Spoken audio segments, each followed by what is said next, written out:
आइए दोस्तों देखते हैं औसत का एक बहुत ही अच्छा टाइप देखते हैं। चलते हैं। क्वेश्चन है, एक कंपनी के सभी कर्मचारियों का औसत वेतन 14,000 है, 5 तकनीशियनों का औसत वेतन 18,000 है और बाकी का औसत वेतन 13,200 है। कंपनी में कर्मचारियों की कुल संख्या क्या है? आइए हम इसे एलिकेशन के मेथड से करते हैं और वो बेस्ट टाइप है एलिकेशन से। तो क्वेश्चन है, एक कंपनी के सभी कर्मचारियों का औसत वेतन तो 14,000, लेकिन जो 5 तकनीशियनों का औसत वेतन कितना है? उनका है 18,000 और बाकी का जो शेष है उनका कितना है? वो है 13,200 और सभी का कितना है? सभी का है 14,000। सभी का कितना है? 14,000। तो ये जो होगा ये दोनों से छोटा नहीं हो सकता है और ना ही इन दोनों संख्याओं से बड़ा हो सकता है। एक संख्या से बड़ा होगा और एक संख्या से छोटा होगा। अगर ये बीच वाला दोनों संख्याओं से बड़ा या दोनों संख्याओं से छोटा होगा तो वहाँ एलिकेशन नहीं लगेगा। अब तो 18,000 में से 14,000 गया तो कितना बचा? 4,000। अब 14,000 में से 13,200 गया तो कितना बचा? 800। तो हम अनुपात ले लेते हैं, 2 जीरो से 2 जीरो, 8 एकन 8, 8 पंजे 40।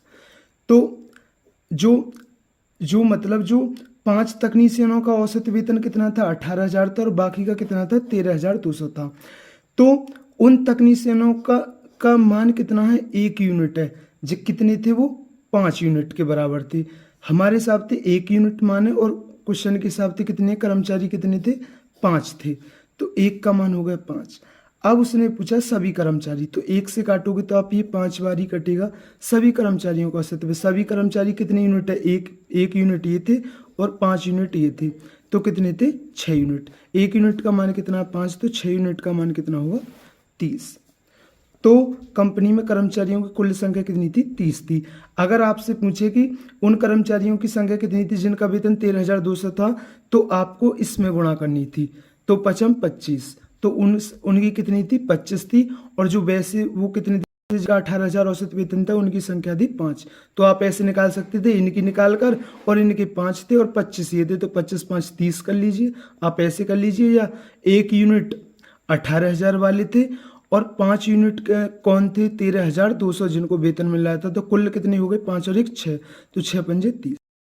आइए दोस्तों देखते हैं उससे रिलेटेड एक और क्वेश्चन, जिससे ये टाइप आपके और अच्छी तरीक़ा से क्लियर हो जाए। चलते हैं। क्वेश्चन है, यदि किसी कंपनी के विक्रय विभाग में औसत वेतन RS 350 रुपये प्रति कर्मचारी है, 10 वरिष्ठ कर्मचारियों का औसत वेतन RS 450 प्रति कर्मचारी है और शेष कर्मचारियों का औसत वेतन 250 रुपये प्रति कर्मचारी है, तो विक्रय विभाग में कार्यरत कर्मचारियों की कुल संख्या कितनी है? कार्यरत कर्मचारियों की संख्या कितनी है? जो 10 वरिष्ठ कर्मचारियों का औसत वेतन कितना है? 450 रुपये प्रति कर्मचारी, और जो शेष कर्मचारी हैं उनका वेतन कितना है? 250 रुपये प्रति कर्मचारी, और सभी का औसत वेतन कितना है? 350 रुपये प्रति कर्मचारी। तो मैंने अभी बताया था ये संख्या 450 और 250 के बीच ही होगी। ऐसे ना हो कि 450 और 250 से बड़ी हो या 450 और 250 से छोटी हो, अन्यथा अगर ये ऐसे होगी तो वहाँ एलिकेशन नहीं लगेगा। अब 450 में से 350 गया तो 100 बचा। अब 350 में से 250 गया तो कितना बचा? 100। तो मैं यहाँ अनुपात देख लेता हूँ, 1:1। उन कर्मचारियों की संख्या कितनी थी जिनका वेतन कितना था? 450 रुपये प्रति कर्मचारी था, 10 था। अब उनकी संख्या कितनी है जिनका वेतन 250 रुपये प्रति कर्मचारी था? उनकी संख्या हमें ज्ञात नहीं है, उनकी संख्या भी हम निकाल सकते हैं, कुल कर्मचारी भी की संख्या भी हम निकाल सकते हैं। तो 1 यूनिट का मान कितना है? 10। जब आप इसे 1 से काटोगे तो 10 बार ही कटेगा।